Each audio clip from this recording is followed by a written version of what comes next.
সবাই যে বলতেছে না দেশে গজব পড়ছে, আসলে এই দেশে গজব পড়ছে। আমি চাই এই দেশ ধ্বংস হয়ে যাক, ধ্বংস। আল্লাহ যে ভূমিকম্প দিতেছে না, আরও দেখ, আরও দেখ। আপনারা তো সবসময় পোশাক আশাকের দোষ টানেন সবসময়। আপনারা ভাবেন যে মেয়েদের পোশাক ঠিক নাই, এই কারণে আল্লাহ গজব দেয়। হচ্ছে লন্ডন, আমেরিকা, ইউরোপ, এদেশে কিন্তু অ্যাভেলেবেল মেয়েরা শর্ট ড্রেস পরে, তবুও ওদের দেশে এত শান্তি কেন? ওদের দেশে এত শান্তি কেন? আমাদের দেশে শান্তি নেই কেন? আমাদের দেশে তো এখনও মেয়েরা অত খারাপ হয়ে যায় নাই, অত খারাপ ড্রেসও পরে না। তাহলে আমাদের দেশে শান্তি নেই কেন? কারণ কি জানেন? ওদের দেশে আইন আছে, আমাদের দেশে নাই। ওদের দেশে কোনো অন্যায় করলে সাথে সাথেও তারা জেলে নেওয়া হয়। ওদের দেশে কোনো পশু পাখি রাস্তায় হাঁটাহাঁটি করলে ওদের এত অত্যাচার করা হয় না। ইভেন আমি দেখলাম যে হাঁস মুরগিও রাস্তায় হাঁটাহাঁটি করলে কেউ চুরি করে না, কিন্তু আমাদের দেশে হয়তো ওই যে কী বলে পালা পালা হাঁস মুরগিও রাতের বেলা চোর ডাকাতরা চুরি করে নিয়ে যায়। ওদের দেশে বাইরে একটা দামি জিনিসও পড়ে থাকলে কেউ ধরে না হাত দিয়া, কিন্তু আমাদের দেশে সামান্য একটা ছোট জিনিস পাইলেও এটা নিয়ে চুরি করে নিয়ে যায়। ধ্বংস হোক, আরও ধ্বংস হোক।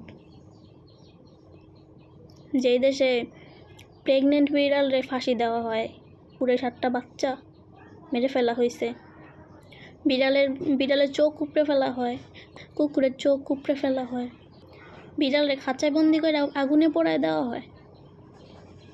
আরও বহুত কাহিনী আছে, কাহিনী দেখছি না, কাহিনী দেখতেছি না, এ পর্যন্ত অনেক কাহিনী দেখছি। বিড়ালের শরীরে গরম পানি ফালায় দেওয়া হয়, কুকুরে দেখলে রাস্তায় ইট ছোড়া হয়। আপনারা ছোটো ছোটো বাচ্চাদেরকেও শিক্ষা দেন না। দেখতেছেন কুকুরে মারতেছে, বাচ্চা তো খেলতেছে, ওরা তো খেলার জিনিস। বিড়াল তো খেলার জিনিস। আপনার বাচ্চা বিড়াল পছন্দ করে, বিড়াল আইনা দিছেন, কলা টিপ দেখ, চিমটি দেখ, পশম ধরে টানাটানি করুক, কি তার থেকে? বাচ্চা তো খেলতেছে, এটা তো খেলার জিনিস।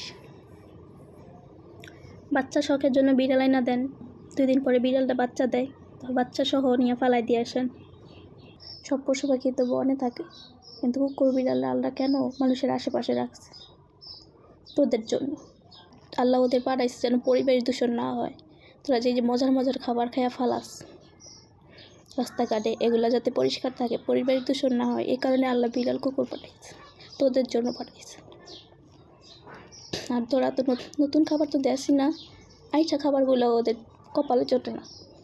এই মহিলার অভিশাপ দিলাম, অভিশাপ। যে কুকুরের বাচ্চাগুলো মারছে না, ওরা তো কুকুর না, ওরা মানুষের বাচ্চার মতো, ওরা হচ্ছে নিষ্পাপ। আর এই মহিলার চেহারা দেখছেন, জানোয়ারের মতো, কুত্তার মতো।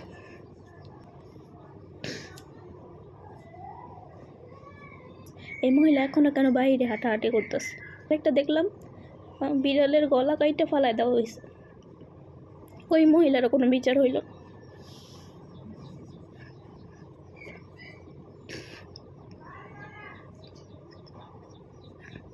জানোয়ারের মতো চেহারা, তোর অভিশাপ দিলাম, এই দেশবাসী তোদের অভিশাপ দিল, তুইও সন্তান হারা হবি। আল্লাহ তোরে জাহার নামে সর্বস্ত স্তরে দিব, গজব পড়ুক, এই দেশ ধ্বংস হয়েছে।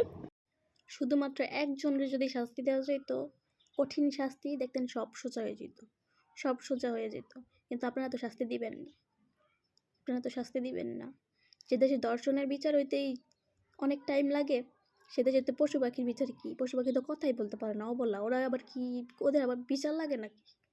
ওদের আবার বিচার লাগে? ওরা তো আইন আদালতে যাইতে পারে না, ওদের তো বিচারের দরকার নেই, ওদের বিচার করার কোনো দরকার নেই। অমানুষের জাত।